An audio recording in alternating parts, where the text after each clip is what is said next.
igeza la kaMgube. Ubaba wenu nonke ke Malembe, mina ngubaba waMalembe njengoba kukhona amalembe nje. Yimi ubaba wenu Malembe, nani niyakwazi lokho. Bafowethu sizwe samabhinca, ngicela ukudlulisa lokho namhlanje. Ngibhizi ngipheka i-album yama-SAP, futhi nje engasho ukuthi sengisemaphethelweni ayo yokuthi isivuthiwe kahle kahle. Kunengoma ke ezophuma phambili kunezinye, ngihlela ukuthi ngiyikhiphe nge-3 kule nyanga ezoqalwa. La ngifixare khona uJaiva Zimnike kanye nenkosi yengezo uKing Noba. Ngiyazi ukuthi kwesinye isikhathi bafowethu ikhona lento ukuthi mangenza umculo wami kube nabantu mhlambe abangathathi serious, abayitshela ukuthi ngiyajoka. Kwenzekile ngizokhipha i-EP ye-Afropop, abantu abaningi abazange bekholwe, babejethi ngiyadlala ngoba bengijaja ngaleli gama ke esengaphiwa lona, engicabanga ukuthi lisetshenziswa kakhulu abantu abanomona noma ababacindezeli bempilo yami. Okwathi mangabe seyiphuma ingoma ze-Afropop bezizwa bamangazeka abaningi, labo kabahlezi benenhloso yokuthi bafuna ukungidicilela phansi, baqhubeka basho abakushoyo, ababona ukuthi kuzokwazi ukungidicilela phansi. Ngebhadi ke akuzange kwenzeke ngoba ingoma zami zithandiwe kakhulu ze-Afropop, zayithola isupport kulabo ebebebona zideserve, bajabula kakhulu. Namanje ke ngizokhipha ingoma yama-SAP enkulu, album yama-SAP izoba nengoma eziwu-14, kodwa kukhona yodwa engizoyikhipha phambili, engihamba nalamadoda esengiwabaleleke kiyo.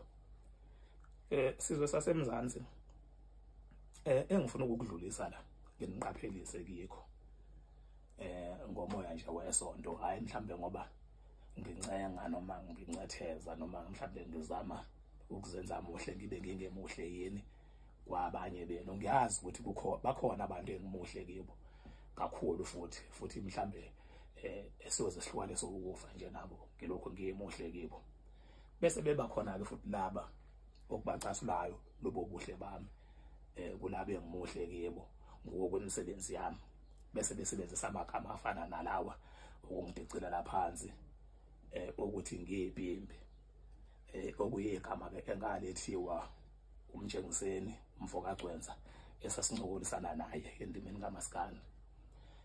Lela gama ngangilemukelile ke bafowethu ngoba lalikhulunywa umuntu owayewumbango wami esasidlalisana naye, nami zikhona izinto engiyikhulumayo ngiyibhekisa ngakuye, so lari ngangithikameza indawo ngoba ngicabanga ukuthi wonke umuntu oyekhona ngaleso sikhathi we understand ukuthi igama nje lokungijova ngoba vele siyajovana, hayi ngoba ngiyibhimbi ngempela, yabo.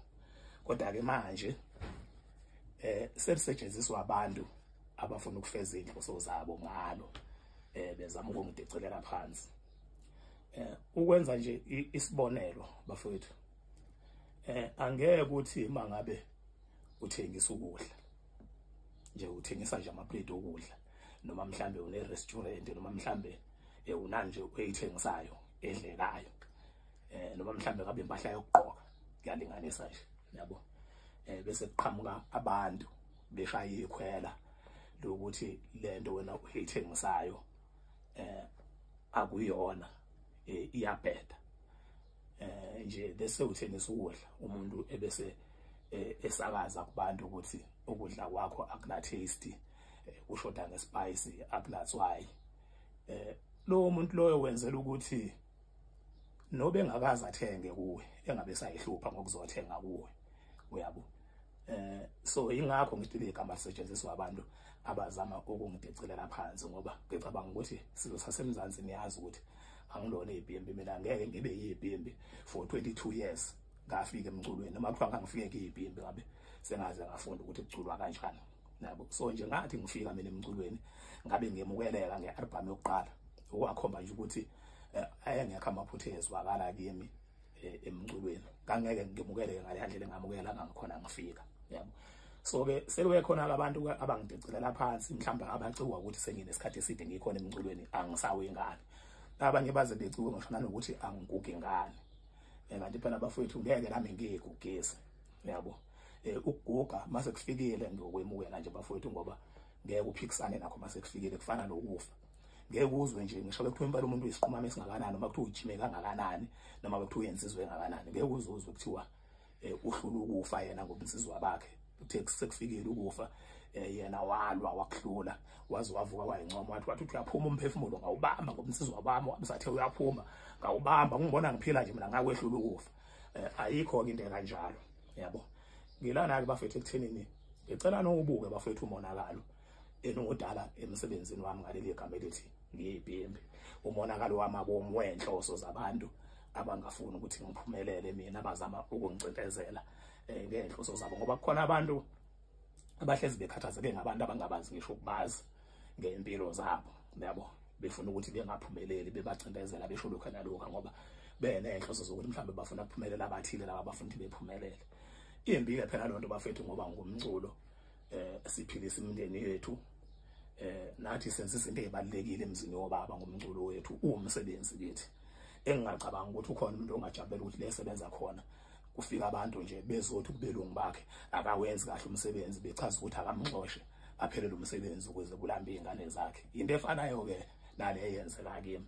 Ngizokhipha umsebenzi wami muhle kakhulu ngiyimiselile ama-SAP ngawashaya ngawagqibela isitayela sakudala nesamanje ngamixa ngoba ngizama ukuthi wonke umuntu akwazi naye ukuthi ayithole ingoma ezozwana nesitayela asithandayo ngoba ngiyazi isitayela sami lesisidala sinabantu abasasithanda namanje kanti naleso futhi sengize ngangena kiso sinabantu abasasithanda abasithandayo. So ngenze sure ukuthi itayela ngiyayixuba ngokuzama ukwenelisa wonke umuntu kodwa ngiyazi ukuthi laba fowethu laba abafuna ukungidicelela phansi bazoqhubeka futhi bethi angenzanga kahle bengibize ngebhimbi njengoba behleze benza kangongoba le ngoma engithi ngizoyikhipha nge3 ishisa kakhulu ishisa ngempela.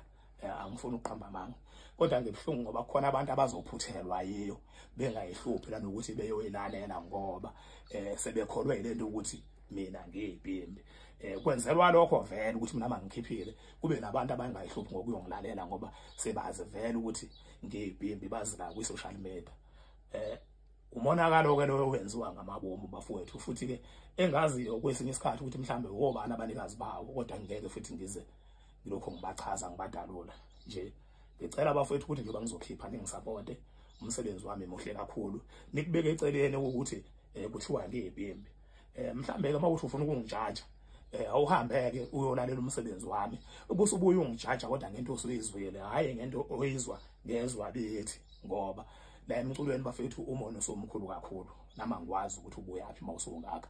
Ilokho nje isizwe sasemzansi isizwe samabhinqa bengithi ngidlulisa namhlanje ngiyaxolisa ngokuyelula le video kodwa bengifuna nje ukuthi ngithi ukunenabela ngani zakwethu igeza la kaMgube yakelele ubaba wamalembe. Ngiyabonga.